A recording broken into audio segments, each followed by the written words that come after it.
नमस्कार दोस्तों, welcome to super 90 coaching class. मैं सोनल, आप सभी का स्वागत करता हूं।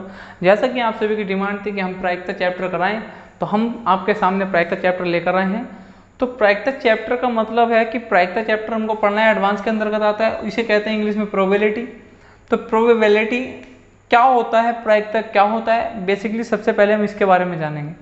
तो मैं अगर प्रायिकता की बात करूँ तो कि प्रायिकता किसे कहते हैं, तो प्रायिकता का मतलब होता है चयन करना। क्या करना? चयन करना। वो चयन किस प्रकार करना है, वही हमें चैप्टर के अंतर्गत पढ़ना है। कि चयन कैसे करते हैं, वो हमें चैप्टर के अंतर्गत पढ़ना है।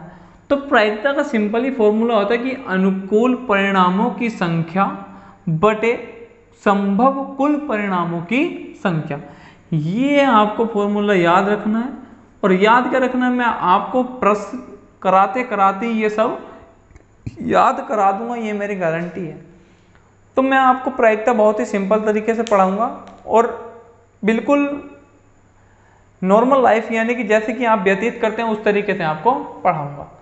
तो सबसे पहला प्रश्न होता है कि प्रायिकता का बेसिकली प्रश्न किस प्रकार बनते हैं। सबसे पहला प्रश्न बच्चों का यही उठता है। तो सबसे पहला प्रश्न किस प्रकार बनता है कि बताइए, एक सिक्के को हवा में उछाला जाता है और हवा में उछालने पर सिक्के में टेल आने की प्रायिकता क्या होगी या हेड आने की प्रायिकता क्या होगी। अब हम सिक्के की बात करते हैं। हमने क्या किया, सिक्का उछाल दिया। उछालने के बाद सिक्का जैसे ही नीचे आया तो हमसे पूछा गया कि हेड आने की प्रायिकता और टेल आने की प्रायिकता ज्ञात कीजिए।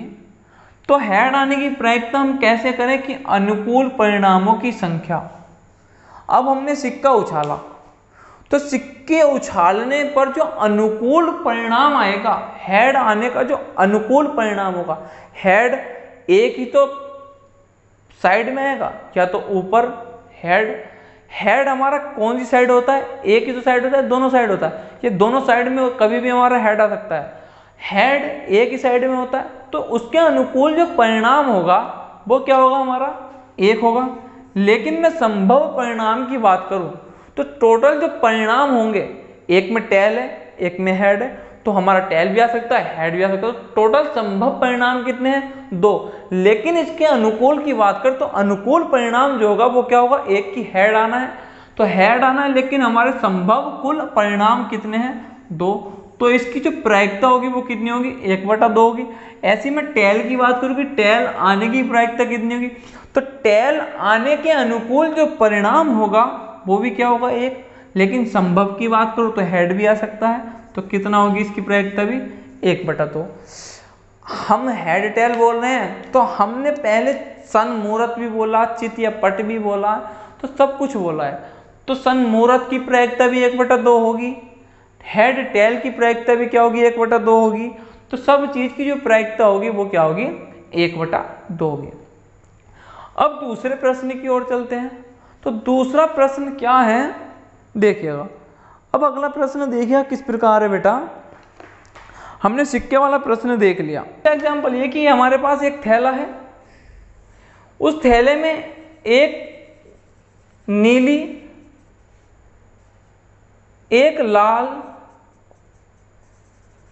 तथा नीली, लाल तथा पीली गेंद है। 3 गेंद है, एक नीली है, एक लाल है, एक पीली है। तो अगला प्रश्न किस प्रकार है, देखिएगा। एक थैले में नीली, लाल तथा पीली गेंद है, उसमें बिना देखे बिना झांके हाथ डाला जाता है। तो हमें बताइए कि लाल गेंद आने की प्रायिकता क्या होगी। लाल गेंद आने की प्रायिकता क्या होगी। 3 गेंद है, 3 गेंद बिना देखे उठा रहे हैं हम, कोई सी एक गेंद आ सकती है, तो लाल गेंद आने की जो प्रायिकता है वो क्या होगी। तो मुझे बताइए लाल गेंद आने के अनुकूल परिणाम की संख्या जो होगी वो क्या होगी। हमारे पास गेंद कितनी है, 1 है, तो अनुकूल परिणाम भी कितना होगा, 1 होगा। लेकिन संभव परिणाम लाल भी आ सकती है, पीली भी आ सकती है, नीली भी आ सकती है। तो प्रायिकता कितनी होगी, 1/3 होगी। बात समझ में आई। अब मुझसे पूछा जाए कि पीली गेंद आने की प्रायिकता क्या होगी। तो पीली गेंद संभव परिणाम 1, अनुकूल परिणाम 1, संभव परिणाम 3, तो इसकी भी कितनी होगी 1/3। अब नीली गेंद की पूछे तो इसकी भी कितनी होगी 1/3। यहाँ तक बात समझ में। अब प्रायिकता के क्वेश्चन करने के लिए हमें एक चैप्टर पढ़ना पड़ता है जिसका नाम होता है क्रमचय संचय। तो क्रमचय संचय का कहीं और यूज नहीं होता, बस इस प्रायिकता में ही क्रमचय संचय का यूज होता है। तो प्रायिकता के जो क्वेश्चन होते हैं वो क्रमचय संचय के होते हैं। क्रमचय का भी नहीं, बस संचय का यूज करना पड़ता है। तो संचय का यूज किस प्रकार होता है वो मैं आपको बताऊंगा। पहले थोड़े से बेसिक क्वेश्चन कर लेता हूं। तो बेसिक क्वेश्चन बिना क्रमचय संचय के हो जाते हैं। जो बेसिक क्वेश्चन होंगे वे हम बिना क्रमचय संचय के कर पाते हैं। तो देखिएगा अगला क्या है प्रश्न। अगला प्रश्न उदाहरणतः क्या है। अगला प्रश्न है कि हमने एक पासा है, हमारे पास एक पासा है, पासे की शेप क्या होगी, ये होगी। हमारे पास एक पासा है, पासे में 1 से लेकर 6 तक नंबर है, 1 to 6, 1 2 3 4 5 6, 1 से लेकर 6 तक हमारे पास संख्या है। तो हमसे पूछ रहा है कि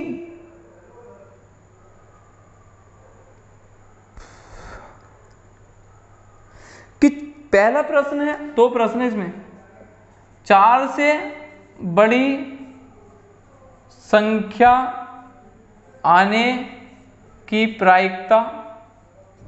दूसरा प्रश्न क्या है, दूसरा प्रश्न है कि 4 से छोटी या उसके बराबर संख्या, 4 से छोटी या उसके बराबर संख्या आने की प्रायिकता ज्ञात कीजिए।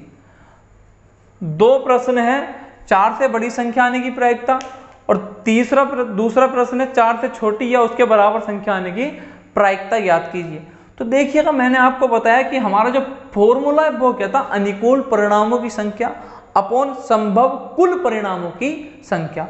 तो संभव कुल परिणाम तो 6 ही होंगे, कोई सा भी आ सकता। संभव कुल परिणाम इसमें भी 6, इसमें भी 6। अब संभव कुल परिणाम की संख्या में तो हमें कोई डाउट नहीं कि संभव कुल परिणाम जो होंगे वो कितने होंगे, 6 होंगे। लेकिन अनुकूल परिणामों की संख्या निकालने में अब थोड़ी सी समस्या आएगी। समस्या क्या आएगी, कुछ नहीं आएगी। जब हमें तो हमारे होते हो कोई समस्या नहीं होनी चाहिए। तो 4 से बड़ी संख्या पासे में कौन कौन सी, एक तो 5 है, एक 6 है। तो अनुकूल परिणाम कितने हैं, 2। 5 6 में से कोई सी भी आ सकती है। तो अनुकूल परिणाम कितने हैं बेटा, 2।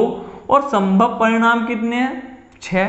तो प्रायिकता की बात करो तो प्रायिकता कितनी होगी, 1/3। यही हमारे प्रश्न का उत्तर होगा। तो प्रायिकता कितनी होगी, 1/3 होगी।